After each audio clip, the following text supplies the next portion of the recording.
Liam, there's games to look forward to, and there's games to look forward to. Any nerves? No, excitement more than anything. I think, looking forward to it. I think, irrespective what happens, the stage of the season where you can look back and reflect on certain aspects. And, the lads have been brilliant. They've done a terrific job. So it's one going into that we know we have to win. So it's excitement more than anything. Maybe excitement from you rather than nerves. But what about the players? Do you keep an eye on their emotions and their feelings? It's very difficult not to get swept up in something like this, isn't it? Yeah, no. I think that's why we joke about how I come across, but we're quite consistent with that with the players throughout the year.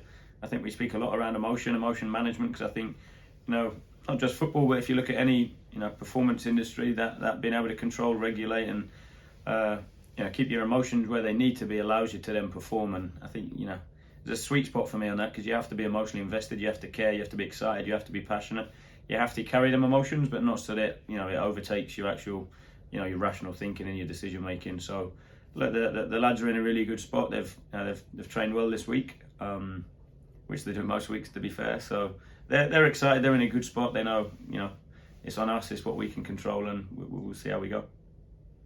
How is the squad fitness wise? Any injury problems? No, just the standard. Mo still, Jay still, and Tene are the three missing. Connor Wickham's back in training, so again we'll see how he looks.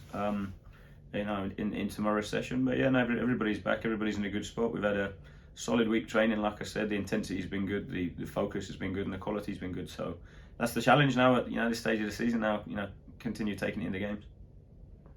Okay, look, is there any point during tomorrow between the kickoff at 12:30 and the full-time whistle that you will have any information on what is going on elsewhere? How are you playing this? No, I think if the result was different the other night, then I think you need to know. But ultimately, it doesn't change what we have to do. So the other results is kind of irrelevant for us, because we have to win. So I think that when I look at it from that perspective, it was different if they hadn't picked up the point the other night, and a draw would have been enough. Then of course you need to know, because it does change things in game. But whatever happens in that other game, we need to win. So I think that's a positive. It's no distraction from that side. It is literally to concentrate on us and winning the match. And I'd imagine during the game, if it is going your way, you will hear it from the fans first anyway. You'll get those murmurings and those cheers, and everyone will be wondering what's going on. You'll probably find out without having to even find out. Yeah, probably, especially with the away fans as well. I think they've been terrific throughout the whole season. They made such a noise on the road. So yeah, we'll probably hear it. But at the same point, like I said, that it's controlling what we can, and we have to win. Everything else is irrelevant if we don't win. So I think it's making sure we do everything we can in our power to perform and get 3 points. And I hate to use the word consolation, but you know what I mean by the question. That whatever happens, you finished third in League One, which is a huge achievement in itself. But you'll also be in the semi-finals of the playoffs. So I suppose it is a great consolation, isn't it? Whatever happens. Yeah, it's a challenge, right? When you've seen how well the group's played, how well they've performed, the results that they've picked up over the course of the season, you're constantly striving and challenging and want more. But I think if you look at, you're able to step back, which is difficult in the short term, to be able to step back and reflect bigger picture. It's been incredible, where the team finished last season to, where we're at now, the points we've picked up, remembering what happened in January with the squad turnover, obviously selling players as well. I think when you look at it, that bigger picture is something that players, staff should be proud of. But at the same point, that's what we have here. We're not content. We're not comfortable. We're not happy. And I think that's something that culturally, no matter how well you do, you constantly having to be looking to get better and pushing and improving. So that's probably the bigger picture thing for me is being able to step back and go, look, they've done a great job. But now let's try and finish on a high. Thanks, Liam. Appreciate your time. No problem. Does it mean that there's almost less pressure on you, knowing that you do have that playoff spot soaked up, and it's now on the others to make sure that they don't slip up? Yeah, well, to a certain extent, the pressure's on us winning. I think that's the biggest thing. And again, all the the positions, the points, the tables, the blow. It comes down to every game we go into. You have to try and win. Yeah, you have to prep the same. You have to train the same. You have to go through the same level of detail. Nothing changes just because of what we're playing for. I think to a certain extent it is almost an element of a free hit for us. We know we have to win, but like you say, you got the third place finish is also something that is remarkable for the group. But keep coming back to it there. Such a driven, ambitious, hungry group.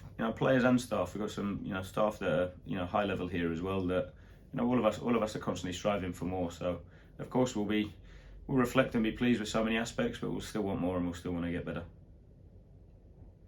Feels like there have been twists and turns almost every weekend this season. I mean, obviously, I'm sure you'd give anything for one last twist. But have you known a season quite like this?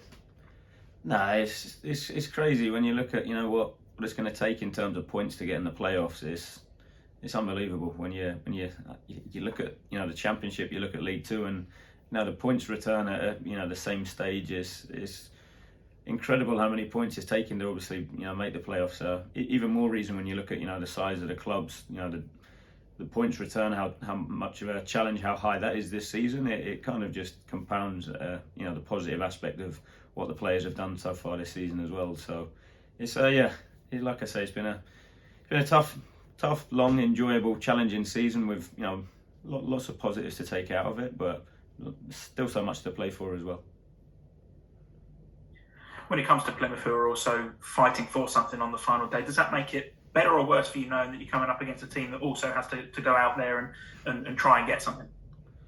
Yeah, I think for me, you want to challenge yourself against good sides. I think that's the biggest thing, and the fact like a little bit like Oxford, the fact they have something to play for makes it a real good game. I think we have to.